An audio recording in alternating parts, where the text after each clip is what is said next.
Buenas tardes, ¿cómo están? Gracias por acompañarnos. Tenemos un entrevistado, un invitado para conversar de lo que ha pasado, también de lo que puede venir a 50 años del golpe. Sergio Bitar, gracias Sergio por estar con nosotros. Recién antes de iniciar esta conversación nos comentaba, ministro de los 3 presidentes socialistas que ha tenido Chile, Salvador Allende, Ricardo Lagos y Michelle Bachelet. ¿Cómo se inició en la política usted? ¿De dónde le viene esto? Porque usted estudió ingeniería, ¿no es cierto?, en la Universidad de Chile. Después se especializó en economía en Francia, después volvió a Chile, se fue a estudiar a Harvard. Ya, el bicho de la política, ¿cuándo empezó a picarle, como se dice? Depende mucho de las circunstancias. Yo soy hijo de inmigrante. Mi papá llegó a Chile a los 17 años, hace casi 100 años. Venía de lo que hoy es Siria, que en ese tiempo era una provincia del Imperio Otomano cuando él nació. Entonces, cuando llega un inmigrante, y todos los que me escuchan son hijos de inmigrantes, o saben de inmigrantes, o son inmigrantes, saben que vienen a trabajar. Entonces, y especialmente uno que viene del Medio Oriente, que tiene una cierta predisposición a los negocios, al comercio, y se levantaron desde ahí. Entonces, que un hijo se le dedique a la política no solo era exótico, sino que además era como inútil. Pues trabaje. Pero me respetaron, en fin. Y después, ya, un hijo que se mete en la Unidad Popular. Estos comunistas. Entonces, ¿cómo?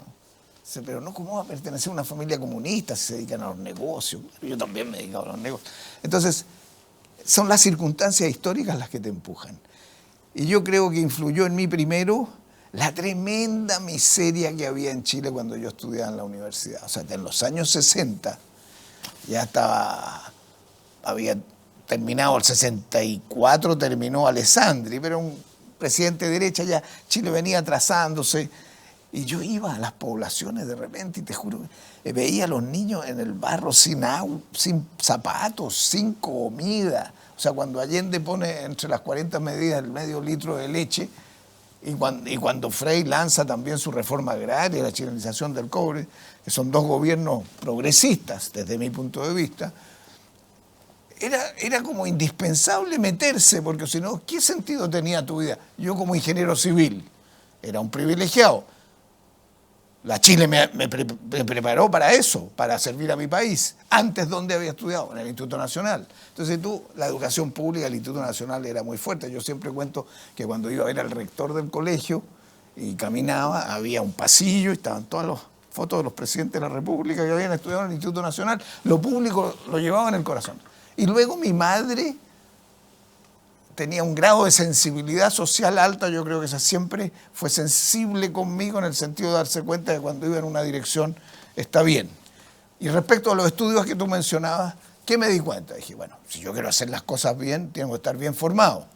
Pensé en Derecho, pensé en Ingeniería, estudié Ingeniería Civil, no por cachetonearme, pero me dieron el premio al mejor alumno de la escuela, que en el fondo es un reconocimiento. Después me voy a Francia, vuelvo. Pero a Francia ya entra a estudiar como economía, ¿no? Claro, los franceses en ese tiempo tenían la planificación, porque tenía la Unión Soviética al otro lado que tenía la planificación total, que fracasó, pero estos tenían lo que se llamaba la planificación indicativa.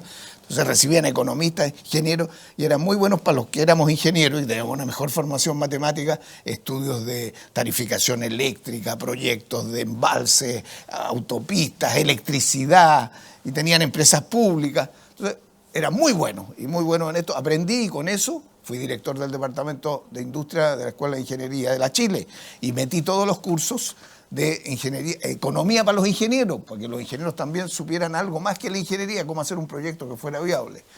Bueno, y después me fui a la Corfo, me llamaron para que hiciera un plan de estrategia industrial de Chile, que lo acabo de presentar en la Corfo hace recién. Con el gobierno de Eduardo Frei. Fue con el gobierno de Eduardo Frei, papá.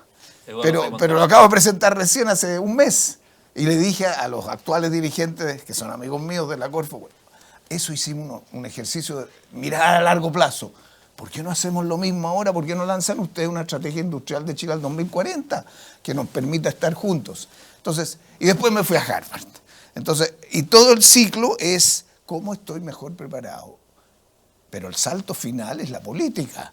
porque tú estás bien preparado, pero solo, ¿qué haces? Y ustedes dejaron volver a Chile el 71 con el gobierno de Allende ya instalado. Estaba instalado el gobierno de Allende, vuelvo el 71 y ahí... Y usted era demócrata cristiano, ¿no? Nunca fui demócrata cristiano, pero yo trabajé por Tomic y voté por Tomic. Yo siempre era un independiente de izquierda. Y ¿por qué trabajó por Tomic en esa elección? cuando me llaman para Sergio Molina en ese tiempo, que estaba de ministro de Hacienda y después se fue a presidente de la Corfo, y otro grupo, me dicen, haga esto. Y mis grandes amigos, muchos de los economistas de la época vienen de entonces, o sea, ¿qué es lo que vi yo? Que había capacidad en el gobierno de Frei, que fue devaluado después, pero se está reivindicando ahora, de capacidad de ejecución, de transformación. Y había mucha gente preparada. Y Tomic se acercaba también a mi forma de pensar, un poco más a la izquierda. Entonces, cuando Tomic dice, tenemos que hacer un gran entendimiento con los programas del pueblo, se parece el programa de Allende con el programa de Tomic, yo siempre soñé en que hubiera ahí una alianza. Y mi gran frustración personal y que me motiva después a la concertación es juntar esas fuerzas para que se pueda hacer algo y no caer en una tragedia como nos pasó a los dos. Entonces, vuelvo el 71, me invitan, se crea la izquierda cristiana, voy ahí y me piden... ¿Y usted es uno de los fundadores? Soy entonces uno de los fundadores. ¿Y qué fue la izquierda cristiana? Está bien, es una decisión, gente de la democracia cristiana que forma un partido para integrarse con una visión más de izquierda al gobierno de la Unidad Popular, ¿no es cierto? Primero fue el MAPU. Pero el MAPU fue antes de la elección de Allende. Fue antes de la elección de Allende, ahí cuando se produce, se empieza a producir ya cuando tú empiezas a hacer reformas de una cosa que está congelada, el ánimo de acelerar reformas crece. Entonces ocurre al final del gobierno de Frei, y Frei tiene que contener, y ahí se crea un problema, y después la Unidad Popular quiere ir más lejos. Siempre se produce una dinámica de esa naturaleza. Y entonces se sale el MAPU primero, y en un momento el MAPU, que viene de la democracia cristiana, entra esta fobia marxista, porque todos querían ser marxistas en ese tiempo.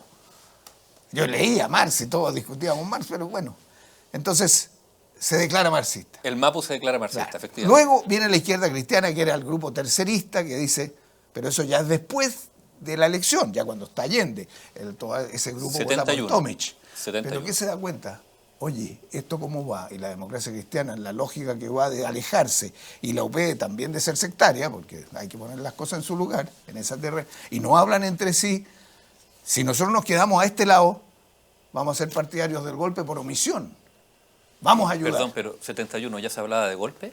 Yo diría que el desajuste ya a fines del 71, para cualquiera que sea capaz de leer números y de mirar a largo plazo y de ver los conflictos y de ver de que el presidente Allende tenía una estrategia democrática, pero había muchas fuerzas que se estaban impulsando más allá, movimientos sociales de los cuales los partidos perdían el control. Tú veías que había ingredientes riesgosos allá a fines del 71, uno ya lo podía leer, yo lo veía desde Estados Unidos. Cuando llega de Estados Unidos el 71, ¿con qué país se encuentra? Un país ya muy tensionado, ¿no? No tanto, porque el 71 se producen algunos hechos que son importantes para tener presente para los que nos escuchan. La historia hay que conocerla bien para entender por qué las cosas ocurren de una cierta manera, o anticiparla. Primero, había habido un acuerdo ya al 70 para que Allende fuera presidente con la democracia cristiana. El Estatuto de Garantía Constitucional. ¿No es cierto? Entonces uno podía prever ¿y por qué no se puede repetir un acuerdo de ese tipo para evitar colapso posterior? Segundo, había cercanía entre el programa de Tomic y el programa de Allende. Si uno lo toma, yo los tomé y escribí un libro que se llama El Gobierno de Allende, que está publicado y se puede bajar de la Biblioteca Nacional Digital gratis, por si alguien quiere leerlo. Y ahí muestro esa proximidad, y entonces uno dice, ¿cómo? ¿Qué pasó ahí? ¿Cómo las barreras ideológicas pueden alejar a la gente y no ver la realidad tal como es, que es lo que nos ocurrió? Y luego hubo una expansión económica porque había mucha capacidad instalada. Y entonces se expandió la demanda, subió el bienestar, sin inflación, y se produjo más. Pero ese colchón se había agotado ya por septiembre, octubre del 71, entonces tú empezabas a ver todos los efectos posteriores. Sergio, ¿cuánto... está bien, en algún momento se pensó que podría haber algún tipo de coincidencia entre la democracia cristiana, que era el grupo parlamentario más grande, el partido con mayor número parlamentario en el Congreso, y la Unidad Popular, Y esto finalmente nos fraguó. En el libro que se acaba de publicar de Patricio Elwin habla de una deriva autoritaria del gobierno de Salvador Allende, por un lado, pero también hay algunos hechos, por ejemplo, el asesinato de Edmundo Pérez Sujovic. ¿Cuánto influyó eso, por ejemplo, en una especie como de rechazo visceral de algunos sectores de la DC al gobierno o a la izquierda en general? Para mi generación no había riesgos para la democracia. Ese era un mito, ¿ah? Eso es una de las cosas que yo aprendí. ¿En qué sentido? A ver. Que uno cree que la democracia nadie la puede destruir. Entonces yo siempre digo, no, yo pensé que era como la cordillera de los Andes. Aquí tú podías dejar la escoba y se mantenía ahí. No. Entonces después aprendí que es como un jardín, que tú tienes que regarlo todos los días, tienes que estar cuidando la democracia. Bueno, y entonces cuando vuelvo veo mucha tensión, veo bastante sectarismo, pero ya dije, bueno, algo hay que hacer. Y cuando tomo la decisión de entrar a la izquierda cristiana, ¿cómo colaboro para que esto no se descarrile? Esa fue mi idea, que yo lo veía un poco desde afuera. Y entonces era muy tenso. Pero lo que tú me preguntas fueron dos hechos de una gravedad inusitada. El asesinato del general Schneider primero. Antes que Y asumiera... está comprobado que fue un grupo de extrema derecha, y ahí Claro. se dice que estaban involucrados los norteamericanos. Los norteamericanos en las últimas desclasificaciones dicen que no, que ellos era detenerlo, arrestarlo y llevárselo, pero que como el general Schneider se dio cuenta y sacó su arma, le pegaron no sé cuántos balazos. Y después viene el asesinato de Pérez Sujovic. Entonces yo aprendí que muchas veces estas cosas, y en el caso de Pérez Sujovic aparecía un grupo que se llamaba VOP, que era como extrema izquierda. La vanguardia organizada del Claro, pueblo. que en el fondo son las mismas gentes extremistas que se visten de distinta manera. ¿Para qué? Para derrumbar la democracia y evitar que Allende asumiera.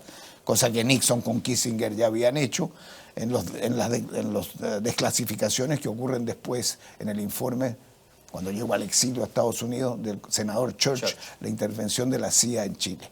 Entonces, era súper complicado, o sea, ver qué estaba ocurriendo ahí. Ahora, Allende tenía una serenidad, tenía una impronta democrática, tenía confianza en su muñeca, que le ayudó mucho, pero cuando las cosas se desbandan no funcionan. Yo veía muchos demócratas cristianos que se sentían cercanos, de hecho la izquierda cristiana es una, y de la izquierda cristiana lo que no solo sale este sector, sino que de los del MAPU sale otro sector y viene a la izquierda cristiana, porque dice, nosotros no somos marxistas, somos cristianos. Ahí está Rafael Agustín Gumucio, está Alberto Jerez, bueno, está Chonchol, que después va a estar de ministro en ambos gobiernos. Entonces, ¿puede la izquierda cristiana, esa era mi idea inicial, hacer de puente? No se pudo. Las fuerzas ahí que estaban desgarrando, centrífugas, eran muy potentes. ¿Y cuánto pesó, no sé, se habla que Salvador Allende y Eduardo Frei eran bastante cercanos, pero se produjo un distanciamiento gigantesco a partir de la campaña del 64 y de... A veces las cosas pasan por cosas bien personales. Ese distanciamiento personal entre Frei Montalva y Salvador Allende es relevante para decir que impidió un eventual acercamiento entre la DC y la UP. Yo creo que en Frei había dos consideraciones. Es mi lectura actual, conociéndolo, lo conocía a los dos. Ahora Frei lo conocí cuando estaba recién terminando ingeniería, pero lo conocí y yo notaba que me tenía aprecio, aunque después él estaba presidente del Senado cuando me acusaron constitucionalmente. Y yo sé porque Allende me dijo después que lo había llamado el presidente del Senado para decirle que él me había dejado en el mismo cargo a pesar de estar acusado y que no correspondía constitucionalmente, pero así es la vida política. Una era un cierto sentimiento hacia el Partido Socialista y desconfianza al Partido Socialista, porque el Partido Socialista, para ser franco, era bien despelotado. Primero, y fue muy duro en el gobierno de No, Frei. primero le negó la sal y el agua. ¿Y quién lo hizo? Aniceto Rodríguez, que además fuimos muy amigos, estuvimos juntos exiliados, estuvimos presos en Dawson. Entonces uno cuando los conoce dice, pero ¿por qué se producen esas distorsiones mentales que impiden? Pero una fue esa, entonces él sintió guerra a la democracia cristiana, ni la sal ni el agua. Y después veía, y ocurrió en el Partido Socialista, que un sector estaba más inclinado a la lucha armada, a la lógica cubana, que nada tenía que ver con la estrategia chilena de democracia. Y entonces desconfiaba de que ahí hubiera una fuerza democrática capaz de contener las desviaciones hacia formas no democráticas. Y segundo, Frei se ocupaba mucho también de poner gente preparada, fumando mucha gente para afuera. Bueno, yo mismo soy tal vez expresión en parte de eso. y muchos de los Mapus y de la izquierda cristiana, jóvenes que estaban formados. Entonces, no veían los mismos grupos técnicos en la Unidad Popular. Eso es esas son las dos. Y por el lado de Allende, una fuerza que irrumpía y que veía en Frei un intento como de evitarlo, de frenarlo, de impedir que siguiera y de desconfianza hacia él. Pero los dos llevaban años de compartir, amigos. además. Y yo diría que en un momento determinado hablan ellos dos como amigos y como chilenos y como senadores, y ahí se crea el acuerdo para la aprobación en el Congreso. Ese fue un punto muy importante. Lamento que esto no se haya extendido después. De manera que se parte con eso, pero también se parte con una lógica. La ideología era muy, muy limitante y encellecedora para mí. A ver, pero quizás para la generación actual eso es muy... estamos hablando, no sé si la palabra ficción, pero ¿cómo era eso? O sea, el ser humano funciona en torno a mitos. Él crea mitos a los que cree para poder funcionar. El que establece la idea de los mitos es Harari en su libro Sapiens. La tesis central de la historia de la humanidad son los mitos. Yo aprendí de él eso. Y lo veía. Y aquí había mitos. O sea, había un mito del socialismo construido. Estaba la Unión Soviética y estaba la Revolución Cubana. Y el imperialismo que lo impedía. Estábamos, acuérdate, en Guerra Fría. Guerra Fría. Y en el otro mito había un temor a que estos tipos iban a matar a media familia aquí porque tenían unas visiones del ser humano, del hombre nuevo. Bueno, entonces se crearon mitos alentadas por la seguridad de Rusia, de la Unión Soviética y de Estados Unidos. Entonces interpretaban ellos y sus acompañantes locales cada hecho con una mirada distinta. Entonces, si había un movimiento social, ellos acá veían una transformación en favor de la lucha por la pobreza, por mejorar la calidad de vida, que es lo que yo pensaba, y por acá se veía, con la doctrina de la seguridad nacional que estaban implantando también en los militares, la Escuela de Panamá, que eso era un enemigo interno. Y esa doctrina de la seguridad, no, por Dios, que pesó en Argentina, en Uruguay, en Chile, en Brasil, en todos estos países. Entonces, había una ceguera. O sea, yo cuando vuelvo de Estados Unidos, estuve en la universidad donde estuve, yo había estado en la Corfo haciendo este plan industrial que te mencioné, y entonces me piden al final, ¿por qué no se hace cargo de un grupo para estudiar la industrialización del cobre? Usted viene de afuera, ha estudiado mucho, lo conocemos, en fin. Además manejó la política industrial de Chile antes, un plan. Y encontraba que no hablaban entre sí. Yo decía, yo tenía amigos a un lado y unos amigos al otro, pero ¿por qué no hablan entre sí? Y ahí me di cuenta que ya la cosa había que manejarla no solo en el terreno de la amistad personal, sino de las condiciones políticas para que hablaran. Y es por eso entonces que me piden a mí, prepare un informe para el presidente Allende, cuando la izquierda cristiana va a entrar, estamos hablando de octubre del 71, queremos mostrarle, antes de entrar, cuáles son las condiciones económicas que nosotros pensamos que hay que corregir para que esto mejore y para que su gobierno se sostenga bien frente a los avances que ya teníamos. Se disparaba la inflación, bajaba la producción agraria por la reforma, bajaba la producción del cobre porque los norteamericanos nos bloqueaban por todos lados, no teníamos ni un plano de las cosas ni de los repuestos, y preparo una cosa. Y formo un grupo en que están amigos míos que son conocidos ahora, que están en distintas posiciones políticas. Era un grupo de doctorados en Estados Unidos, en las mejores universidades. Preparamos un documento, se lo llevamos allá. Y me acuerdo que les dije, miren, las proyecciones que nosotros hemos hecho, estoy hablando de octubre del 71, acá en pocos meses vamos a llegar a una inflación del 100%. Esos son los cálculos que hicimos. Y si no es así, es porque no entendemos nada y todo lo que nos enseñaron no sirve para nada. Y el presidente entendía perfectamente y trataba de manejar y tenía muchas resistencias internas para implantar eso. Los que lo siguieron de cerca y fueron más serios fueron el Partido Comunista. Por eso ahora que murió Tellier, yo quiero destacar estos hechos, porque hay mucha gente anticomunista que considera que todos acá son... No, eran gente seria que respetaba su palabra, ayudaron a eso. No así las otras fuerzas políticas, incluso la mía, la izquierda cristiana en un momento se radicaliza bastante al final y bloquea las posibilidades de entendimiento. Le entregamos eso a Allende y Allende entonces me escucha, y forma un comité económico asesor y nombra a 3 y me nombra a mí también. Ahí me conoció para pedirme después que fuera su ministro de Minería un tiempo después. Entonces, siempre yo tuve la duda, ¿no entiende Allende de economía? y me convencí que sí que entendía perfectamente bien y veía los desequilibrios, porque me constó, a mí me consta que cuando me nombró ministro y teníamos esta crisis ya que estaba desbordada, estamos hablando del 73, él hace un discurso cuando juramos y define la necesidad urgente de cambiar el rumbo y de parar las medidas fiscales que estaban extendiéndose más allá de la cuenta. Y ahí ocurre otro fenómeno que fue la huelga del teniente, que yo era ministro, y la huelga del teniente ya fue lo que fue una especie de prólogo al golpe militar. Estamos hablando con Sergio Vitar, que fue ministro Salvador Allende. Hacemos una pausa y volvemos de inmediato.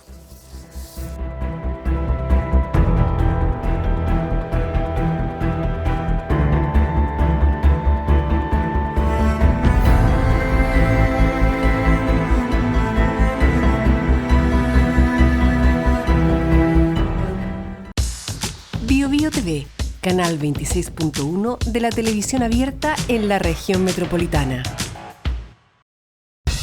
Cada tarde podemos dialogar, escuchar, criticar y comentar, pero con respeto.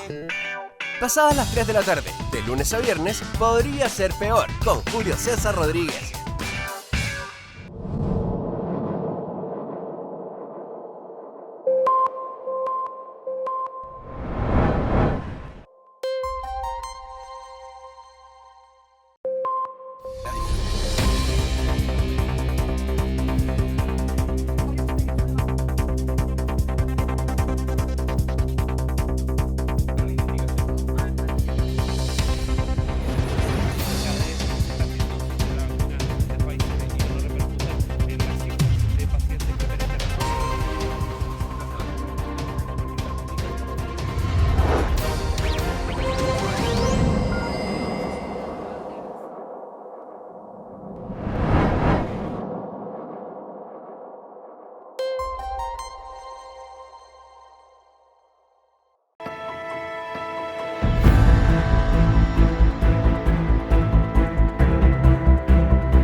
Retomamos la conversación con Sergio Vitar. Bueno, fue senador, ministro, economista, además ingeniero, que ha tenido una destacada participación política. Estamos hablando de la Unidad Popular, donde usted fue ministro de Minería.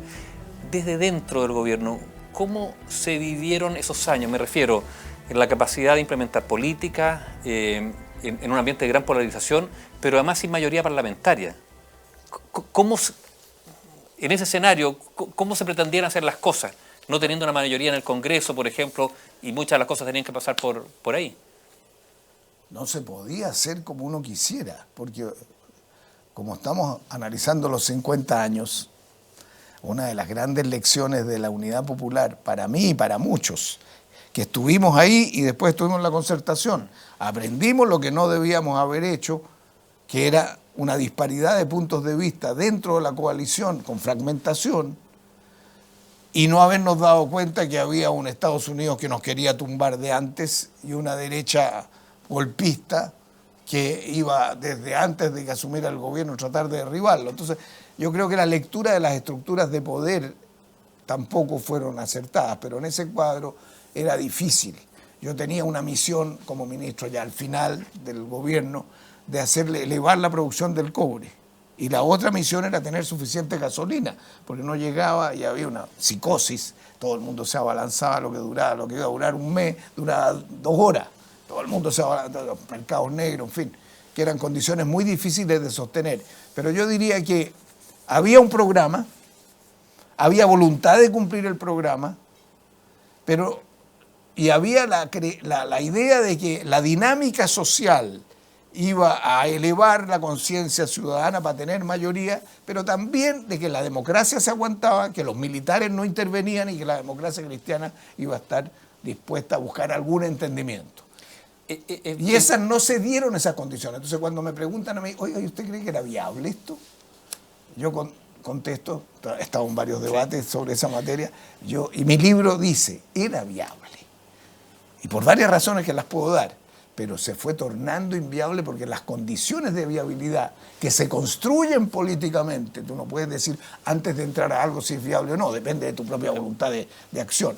Era viable, el presidente lo tenía claro y se fue tornando inviable por fallas internas de gestión de los partidos, pero de una oposición externa de lo norteamericana y de grupos de extrema derecha que hicieron bastante imposible llegar a nada. Y la extrema izquierda, vale decir, por ejemplo, se habla mucho, no sé, de las tomas de fondos y empresas que estaban fuera, digamos, del área de propiedad social que el gobierno pretendía instalar. ¿Pesó eso o es más bien retórico? No, no es retórico. O sea, una de las lecciones que sacamos, porque comparemos la UP con la Concertación, y uno cuando las compara saca las lecciones. No había mayoría en una, hay mayoría en la otra. No había entendimiento de democracia cristiana y la izquierda, hay. Hay una renovación del socialismo, sí, hay un acercamiento a la democracia cristiana. Hay una convicción de que tienes que manejar la economía con seriedad, que aquí no puede haber inflación, ni puede desbordar los niveles fiscales, ni los problemas de balanza de pago, porque al final le golpeas a la gente más pobre, que es la que no puede resistir ni tiene defensa. Y tú vas a ver que desde de ahí para adelante, el 90 para adelante, se ha sido todos, no solo la Concertación, todos los gobiernos han sido muy estrictos en eso. La lucha contra la pobreza, tú no puedes sostener la democracia si no hay equidad, si no hay una rebaja de la pobreza. Lo intentó Allende y eso se mantiene y se proyecta después. Equipos serios que puedan manejar las cosas bien, o sea, no basta con hablar, oiga, yo quiero hacer esto porque yo soy el descueve, no. Hágalo bien, tenga gente bien y haga coordinación interna de los gobiernos. Buen gobierno, porque la democracia no es solo decirlo, es tener un buen gobierno para demostrar que la democracia es eficaz. Entonces, todos esos elementos son aprendidos de esa época. Y la reforma versus la revolución, la gradualidad, aunque demore y consolidar, que intentar atajos y retroceder. Entonces, yo diría que la comparación te muestra mejor. Por eso yo creo que después de que termine el 11 de septiembre del 23, los chilenos entremos de verdad a una reflexión sobre el futuro, que no hemos hecho. Sí, antes. ¿Cómo era Allende? Usted trabajó con él, fue su ministro. Yo le tengo un gran cariño, y porque lo conocí de cerca, aun cuando al principio, como te dije, no voté por él, voté por Tomic, pero no por él, porque me marcó él durante una campaña de él. Yo salí a recorrer el sur de Chile y una cosa que nunca me he olvidado y siempre me impresioné, estaba en los pueblos más chicos, en medio del barro, con lluvia, con los sindicatos, con la gente más pobre, hablando persona por persona. Hay algo en su autenticidad de la lucha para la cercanía con la gente y para tener igualdad, que es una cosa conmovedora. Un compromiso a lo largo de la vida de luchar por lo mismo que me da en él una gran confianza y un gran cariño. Una convicción de que era un hombre demócrata, nada de eso se me escapa. Pero además, como persona, era un hombre muy cálido, era un hombre muy cercano. O sea, si tú tenías un problema o alguien tenía un problema, te escuchaba, estaba ahí. Yo siempre sentí, por la diferencia de edad como padre e hijo, en realidad a esa altura, me oía. Yo tuve incluso un tema con él, que lo puedo contar. La familia de mi esposa fue expropiada durante la Unidad Popular. Eran un grupo textil muy grande, el Algodones Irma. Sí. La gente de más edad se acuerda del nombre. Y mi suegro y mi suegra se fueron a vivir a México, durante el UP. Y después tenían un fondo, fueron expropiados. Pero había una relación y otra empresa que se llamaba Firestone, que se acababa de montar en Coquimbo, que era una gran empresa. Entonces, yo los acompañaba y veía que tenían una capacidad empresarial muy importante. Y sabíamos que Allende valoraba esa capacidad de un grupo chileno que estaba haciendo inversiones y que además tenía una relación amistosa de mucho tiempo antes.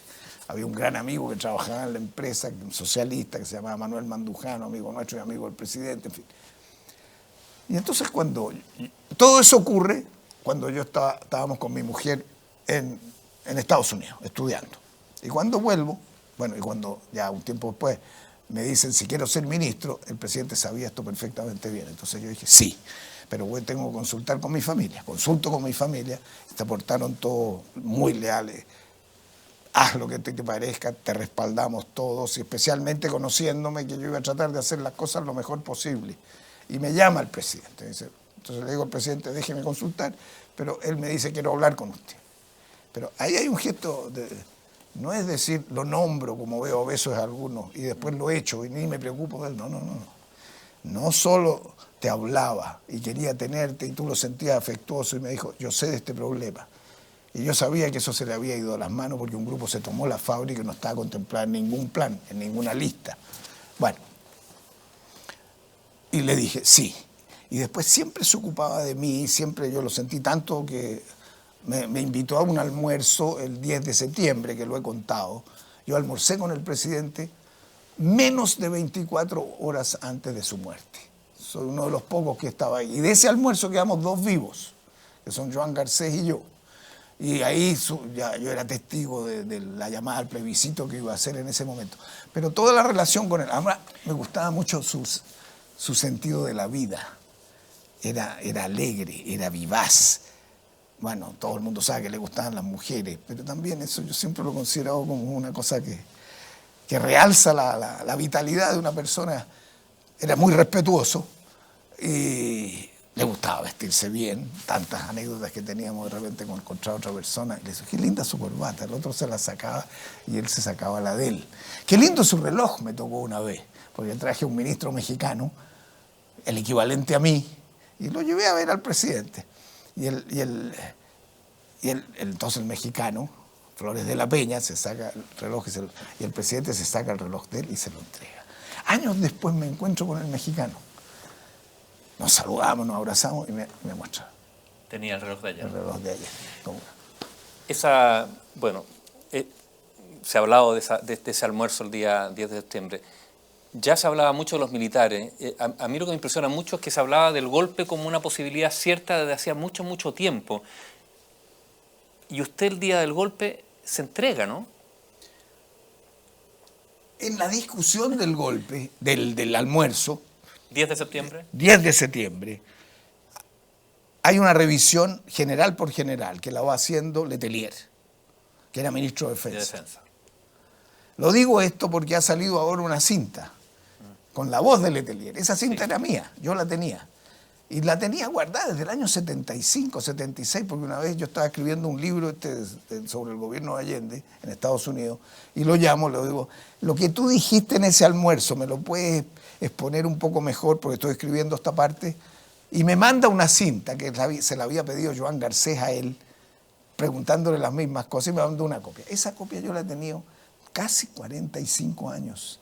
Y cuando fui hace poco a un canal de televisión, me hicieron una entrevista, le dije, tengo esta cinta de Letelier que se la he repartido a mucha gente y nadie la publica. Bueno, ahora ha circulado mucho, pero es un documento histórico de la primera importancia. Ahí se veía, en la exposición que él hace, que la mayor probabilidad era que esto ya venía. Nadie se dio cuenta que era tan inminente, porque si no el presidente nos habría dicho, yo mañana lo digo. Ahora le contó a Pinochet esa misma noche que tenía preparado el discurso para el día siguiente, y la cosa ocurrió. De manera que lo veíamos venir de hace algún tiempo. Y en esa discusión también se habló, ¿será posible que pasemos el 18 de septiembre y podamos llegar hasta el 76? Porque Allende, yo lo sentí que decía, la economía puede mejorar, la producción agrícola se está levantando, la producción del cobre se está levantando. Voy a llamar a este plebiscito. ¿Pero era un plebiscito para qué? ¿Para eventualmente poner fin al mandato? No, el plebiscito era lo siguiente. ¿Era la esfera de la economía? Es que uno de los puntos fundamentales era la propiedad. Y se expandió el área llamada de propiedad social. En la democracia cristiana no había rechazo a que hubiera área de propiedad social, pero no de ese tamaño, que al final puede estatizarse todo, y eran partidarios de la propiedad comunitaria, y se hablaba de las cooperativas y formas mixtas. Y estaba la propiedad privada, que era obvio, no podía eso terminar. Pero la composición de las tres es objeto de una propuesta de 2 senadores, Hamilton y Fuentealba, que proponen y se aprueba en el Congreso la reforma constitucional. Y Allende no la promulga. La espera porque se le iba a armar un despelote en su propia coalición. Pero al final ya esta no era resistible y decide hacerlo de todas maneras. Era para regular, aprobar la área de propiedad, que el pueblo dijera, hágame el área, promúlguela, la que ya está resuelta en el Senado. Y con eso entonces se esperaba que bajaran las presiones, había discusión, las que se tomaron las van a devolver, todas esas cuestiones estaban pendientes, pero había una lucecita. Ese era el plebiscito. Ahora, si tú me preguntas, ¿y si pierde? Era suficiente. ¿Y si pierde el plebiscito? O sea, si la mayoría por aprobar la reforma es alta y él siente que pierde base política y su sector se le divide, ¿habría terminado el gobierno? Eso es lo que se llama historia contrafactual, uno no sabe cómo habría sido, pero él tenía la decisión tomada. Sergio, ¿y Pinochet, usted lo vio antes del golpe? ¿Alguna vez? Yo lo vi un par de veces pasar por algún pasillo de la Corfo cuando su suegro era el fiscal de la Corfo. Estoy hablando del gobierno de Frei Montalva. Era un gallo calladito que llegaba y se sentaba. Nadie lo tomaba mucho en cuenta, que sería coronel a ese tiempo. No lo vi en la Unidad Popular, sino a Prats, que tenía otra estampa. Pero sí lo vi después en el Senado. Yo siendo senador, bueno, claro. se cumple el año 90. Pero antes de eso. Pero es que esa es la que más me golpeó, porque ¿cuál? Empecé a gritarle con todas las fotos de los gallos que él había asesinado. Tenía a Letelier en un lado y a Prats en el otro, y nos juntamos un lote de senadores. Yo llamé a una serie de diputados porque yo era presidente de mi partido, pero toda la concertación se concentró ahí, la mayoría, y estuvimos gritando un buen rato: asesino, asesino, asesino. Entonces, estaba a 5 o 10 metros mío en el Senado. Felizmente duró eso de marzo a octubre, porque se le ocurrió ir a visitar a la Margaret Thatcher y fue arrestado. Pero ahí lo vi más. Ahí lo vi, pero a una distancia. Nunca le hablé, y yo me juré a mí mismo que nunca lo iba a saludar ni le iba a hablar. ¿Por qué se entregó después del golpe? Bueno, hablemos del día del golpe. ¿A dónde lo pilló? Estaba en mi casa. Y me llaman, yo estuve el día anterior con él, entonces... Con Allende, ¿qué claro. iba a hacer? Bueno, si había algún problema, me voy a La Moneda. Pero ya esa cuestión, a esas alturas, a las 6 de la mañana me avisan, está todo tomado. Y yo me acordé, ya nos había dicho varias cosas. Una, yo voy a defender la democracia con mi vida. Ya, eso para mí definió que si hay cualquier cosa violenta, yo sabía que él no iba a sobrevivir. 2, esto va a ser muy violento, váyanse y protéjanse para que no les pase nada, y a sus familias, si es posible que salgan de sus casas mejor, porque los pueden agredir en su casa, cosa que le ocurrió a muchos. Y con esos dos conceptos, y hay que evitar el enfrentamiento, porque este enfrentamiento es una locura. El discurso altamirano del día anterior y algunos otros que tenían cabezas calientes, el MIR provocaba mucho y perjudicaba, por eso que con la extrema izquierda yo simpatía tengo 0, porque al final a todo proceso de transformaciones graduales socialdemócratas, eso es un daño muy grande, como lo mismo supongo para la derecha razonable, los grupos más extremistas de extrema derecha, o sea, tienen que alejarlos, esa es otra lección de la historia. Y eso hay que tenerlo muy presente. Entonces, me fui a la casa de 2 personas que me cuidaron cuando yo estaba en la casa de mi mamá todavía. Y me protegieron, en fin. Y me llaman y me dicen, salió un bando 19, estás nombrado, tienes que presentarte. Y ahí se produce algo muy raro, me llama mi mujer, todavía no me lo explico muy bien. Lo que sí, el cerebro funciona de las maneras más exóticas, ¿eh? A veces uno no sabe cómo reacciona. Pero no tuve dudas. Pensé, dije, yo no me veo asilado. Y le dije a mi mujer, y ella me recuerda después, ellos son los responsables de lo que están haciendo y los crímenes. ¿Por qué me voy a esconder yo? ¿Por qué me voy a escapar yo? Ellos son los responsables, mi vida es limpia y yo me presento. Bueno, eso es lo que hice. Uno podría preguntarse por qué fuera bastante irracional. El presidente estaba muerto, estaba en el río Mapocho cuando íbamos de vuelta. Me encontré con otro ministro de Allende en el momento que estábamos en el edificio del Ejército de la Fuerza Armada en la Plaza Constitución, ahí al frente. Y llegamos y me dicen, pero aquí no sabemos qué tenemos que hacer con usted, váyase a la escuela militar. Y nos fuimos a la escuela militar y me venía contando Jorge Tapia. Me dice, oye, mi hermano me estuvo llamando anoche, me dice que hay muchos cadáveres flotando en el río Mapocho. Entonces, cuando yo recapitulo aquello, estaba muerto el presidente Allende, estaban cadáveres en todos lados y nosotros presentándonos voluntariamente. ¿Y no había en algunos sectores la impresión de que el golpe iba a ser una cosa mínima, que iban a haber elecciones luego y que no iba a haber una dictadura? ¿Había algo de eso también o se pensaba que iba a ser duro y que se iba a implantar una dictadura como la que fue? Esa pregunta tuya es muy fundamental, porque es fundamental de aquí para adelante. Porque el gran debate que se ha producido ahora, en este momento, el año 2023, es justificación por la crisis económica política o negación y condena al golpe completamente, cualquiera que hayan sido las razones económicas políticas. Yo me inscribo en la segunda tesis, pero esa pregunta tiene que ver con lo siguiente. Había gente que no creía que iba a haber golpe militar. ¿Cómo va a haber golpe militar en Chile? En Chile, claro. Eso ocurre en Centroamérica. Así que nos dimos cuenta que somos iguales y somos latinoamericanos. Otros que decían, es bueno que haya una interrupción, que haya un golpe, dura 6 meses y se llama una nueva elección. Que era la posición incluso, yo creo, de algunos militares y alguna gente de derecha que no era tan brutal como otra. Pero nadie se imaginó, ese es el punto fundamental, que cuando tú rompes las amarras del derecho en una sociedad, surgen monstruos. Y pueden dejar un descalabro enorme. Ahí surgen las cosas más perversas del ser humano.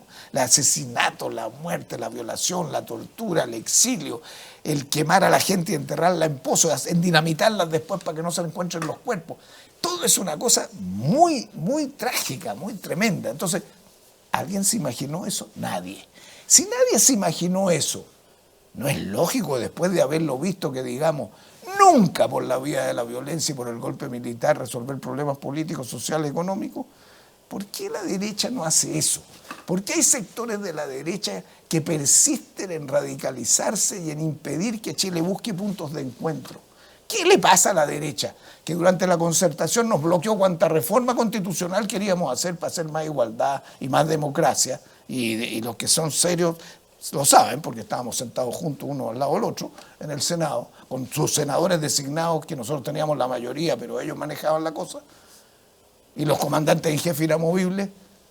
¿Por qué no se forma en Chile, ojalá, y esa es mi gran aspiración de futuro, una derecha con más flexibilidad democrática, alejada de la extrema derecha, y que pueda permitir que con la centroizquierda también haya puntos de encuentro que permitan ir haciendo cambios, aunque peleemos, discutamos dentro del marco democrático? Yo aspiro a que lo que hizo la renovación del socialismo en esos años lo haga ahora la renovación de la derecha también en Chile para el futuro. Estamos conversando con Sergio Vitar, hacemos una última pausa, volvemos de inmediato.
BioBio TV, canal 26.1 de la televisión abierta en la región metropolitana.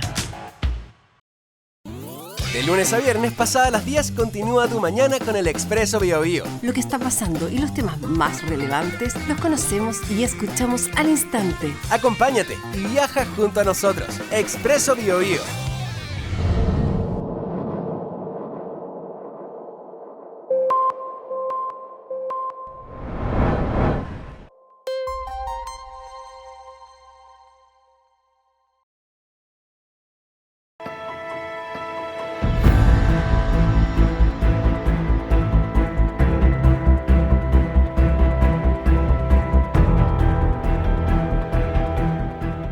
Conversamos con Sergio Vitar, ex ministro del presidente Allende, ex ministro, lo decíamos también, de Michelle Bachelet y Ricardo Lagos. Usted se presenta ante los militares, termina preso en Isla Dawson. Me imagino un momento terrible, tiene que salir del país. ¿Qué lección deja eso, el ver esa brutalidad cara a cara? Me imagino que no es... En primer lugar era impensado, ¿no? O usted... Hablábamos recién, ¿no es cierto? Se derriban todo marco de sujeción democrática del derecho y aparecen los monstruos. Usted vivió esa monstruosidad. ¿Qué deja eso en la vida? O te destruye, pucha, que es difícil pararse en esos casos, pues te destruye la familia, te destruye tu autoestima, te puede destruir tu poca base económica que tienes para sostenerte. Es tremendo ir viendo cómo van muriendo y matando gente en esos días y en los días después que son cercanos a ti. Te meten preso, nunca te hacen ninguna denuncia, te mandan a una isla en el sur del estrecho de Magallanes. Y que sobrevivimos, bueno, yo era joven, pero José Toá no sobrevivió y después se lo llevan y después dicen que se suicidó cuando lo asesinaron.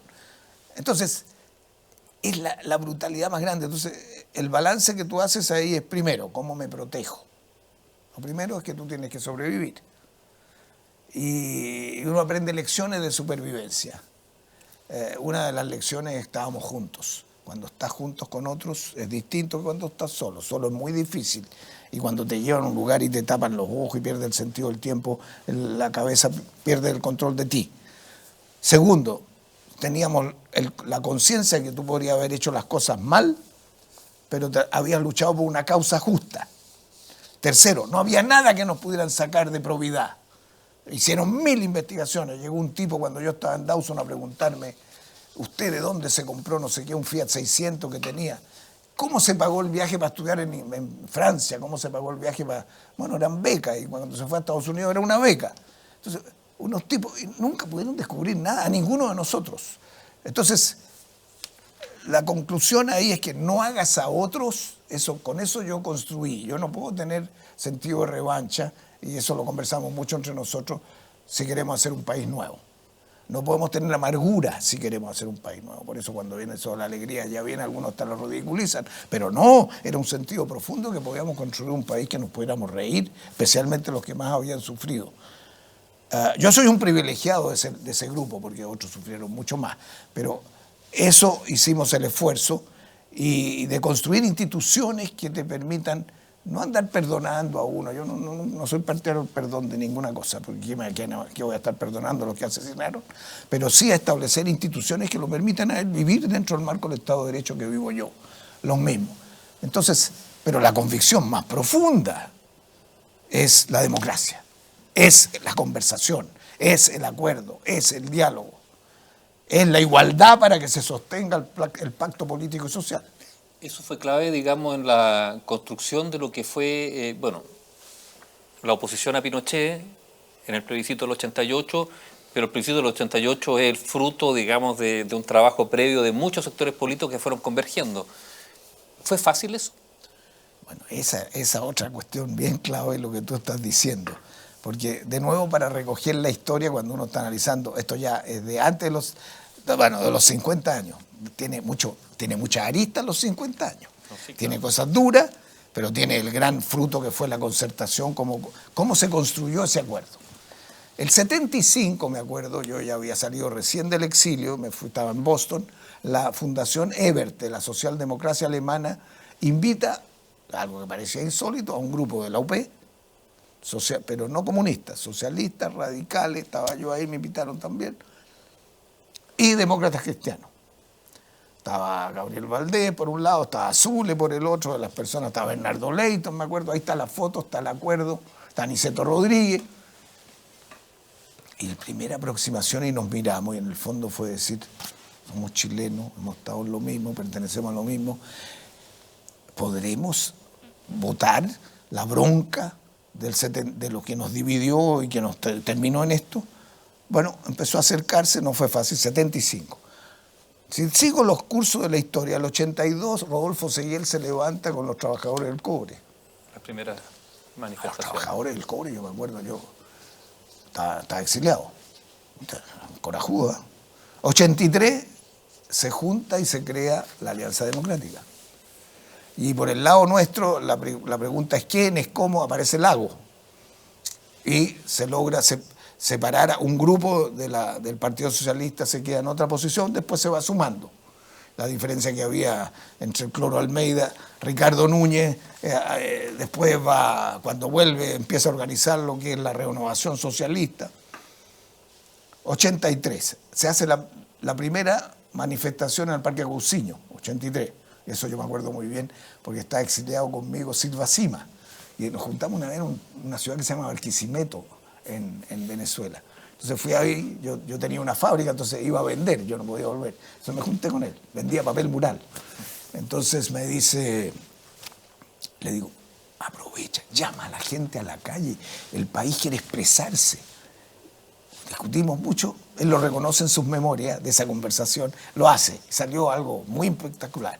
Después viene, si tú sigues, se sigue afirmando y se crea después, se intenta dar pasos adicionales, no se puede, Fresno, llama al Acuerdo Nacional, y ahí se suman incluso hasta exministros de Pinochet, como diciendo, acortemos los plazos y vamos a una democracia más rápido. Luego viene la Asamblea de la Civilidad, que son ya las organizaciones sociales. Luego se forma la concertación por el no, cuando ya vimos que no teníamos otra, estamos hablando del 87-88, para ir al plebiscito. Y luego se forma la concertación de partidos por la democracia. O sea, si tú ves, es un trayecto de más de 10 años de construcción progresiva, de inteligencia emocional y política que ninguno puede solo. Que no había cómo sacarse a la dictadura de encima si no nos poníamos de acuerdo y no encontrábamos un camino que fuera pacífico, además, porque la gente estaba asustada. Si tú si no matas el temor, no puedes hacer las transformaciones. Y esa construcción se hace, porque es importante, a veces hay que... Todo ese proceso se hace bajo una dictadura, que no parece tan evidente, ¿no? Se hace en el exilio y se hace adentro. Y acá. O sea, una de las cosas que tiene Chile, que yo no vi ni en los argentinos que están en situaciones similares a nuestros, los brasileños durante un tiempo, los uruguayos durante un tiempo, ellos no tenían la estructura de partidos nuestra. La estructura de partidos políticos chilenos es muy importante para entender que estando afuera tenía un referente adentro, y la gente que estaba adentro, que eran los que daban la pelea de verdad, también nos ayudaban y nosotros los alimentábamos con cosas. Nosotros hicimos relaciones con otros partidos, vimos otras experiencias, veíamos otras formas de avanzar, y los europeos tuvieron mucha influencia en nosotros. O sea, en ese tiempo, cuando ya estamos hablando de los 80, por el lado del exilio, hay mucho surgimiento de la socialdemocracia europea. Tienes a los suecos que están dando pasos, tenemos Olaf Palme, una gran figura, Mitterrand viene para acá y después nos ayudan los franceses, Felipe González está tomando la cosa en España, Craxi después, bueno, sufre todo lo que sufre, pero la democracia cristiana italiana es muy importante también. Estaba Aldo Moro, que lo asesinaron cuando busca un acuerdo con Berlinguer, con los italianos. Los ingleses mismos, los laboristas nos ayudan, los nórdicos, de manera que eso nos influye. Y ellos son los que mejor toman lo de Allende, porque dicen, Allende intentó un camino al socialismo en democracia, y ellos dicen, esto demuestra lo que pasó en Chile, que no es viable, o que hay que hacerlo de otra manera. Mitterrand tiene una tesis que dice, no, lo que pasa es que Chile era más pobre, los franceses son más ricos, podemos hacerlo. Está en televisión eso. Entonces, nos acogen de otra manera y nos respaldan mucho más los europeos. ¿Y cuál es a 50 años, no sé, la reflexión, pensando no hacia atrás, sino hacia adelante, desde su experiencia? Yo creo que nosotros tenemos una tremenda oportunidad para adelante, aunque parezca extraño decirlo en un ambiente tan quejoso y pesimista como el chileno. Tenemos generaciones que tienen niveles de estudio y de preparación mucho mayores. Tenemos visión del mundo, tenemos tratados internacionales, tenemos expansión económica, tenemos capacidad institucional, hemos mostrado capacidad institucional. Y tenemos lecciones que aprender. Hay ciertas reglas de oro. Siempre la democracia. Los derechos humanos concordados para defenderlos siempre. No violencia como camino a construir esto. Crecimiento con equidad. Derecho, Estado social y democrático de derecho, fortalecer la capacidad pública para proveer a toda la ciudadanía de unos mínimos básicos en las cuestiones fundamentales, avanzar en los temas de grandes reformas progresivamente, no revoluciones que pretendan hacerlo todo con atajos, no, gradual, mayoría política en el Parlamento electoral, diálogo político más amplio. O sea, hay 7, 8, 9, 10 cosas, también la cosa internacional y sus relaciones para tener apoyo y entender lo que está pasando en el mundo. Y si a eso le sumo cambio climático, inteligencia artificial, litio, cobre, energía solar, desalación de agua, hidrógeno verde, madera, los elementos constitutivos de lo que va a ser la nueva etapa de la protección del planeta. Y nosotros nos tomamos esto en serio y pensamos a 10, 20 años plazo y no ahora, yo soy optimista de que podamos hacerlo. Sergio, muchas gracias por esta entrevista.